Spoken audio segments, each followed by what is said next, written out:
Hey guys, welcome back to Cari-math. Now this is the Pythagorean Theorem part 2, and in the last video we spoke about finding the square of a value. However, today we're going to be talking about finding the square root of a value. Alright, so the last time we said 3 squared or 3 raised to the power of 2, for example, is going to be us multiplying 2 3's, and that's going to be 3 times 3, since the exponent is 2 and the base is 3. Right? So 3 times 3 is going to be 9. However, the square root is the opposite or undoing this process. For example, we have finding the square root of 9. All right, and this is going to be the square root symbol, or you might see the square root of 9 with a 2 in the elbow. So if you see a 2 in the elbow, or you don't see any numbers in the elbow, it's still asking you to find the square root of a number.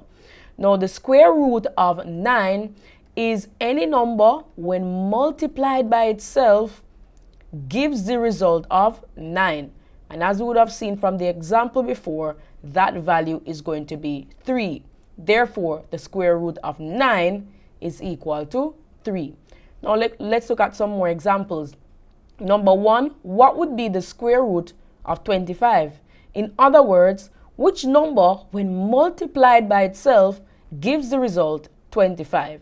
And of course, if you guessed it, you are correct if you said 5, because 5 multiplied by itself is 25. In other words, the square root of 25 is equal to 5. Next, we want to look at the square root of 100, which means we're looking for the number when multiplied by itself gives us the result 100. 10 is the answer, so if you guess 10, you would have been correct. In other words, since 10 times 10 is 100, this means that the square root of 100 is equal to 10.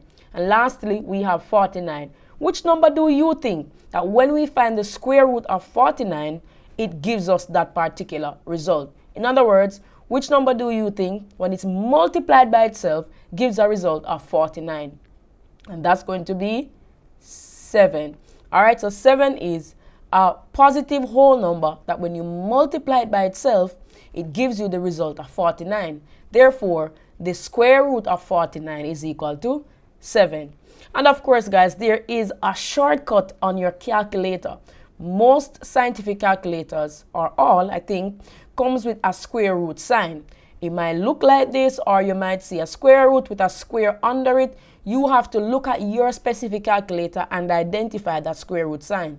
How does it work? You click the square root sign, input your number, which in this case is going to be 49. So we have sign, number, and we click that equal button. Again, we have square root sign, input the number, and the equal sign. Now, I want to quickly look at a very common mistake that students make, and it's going to be they mix up or confuse dividing a value by 2 with finding the square root of a value. For example, the square root of 16 is not equal to 8. The square root of 16 is that number when multiplied by itself gives you the result 16. Therefore, since 4 times 4 is equal to 16, then the square root of 16 is going to be equal to 4. I have these 2 questions with a kind of preempt, guys.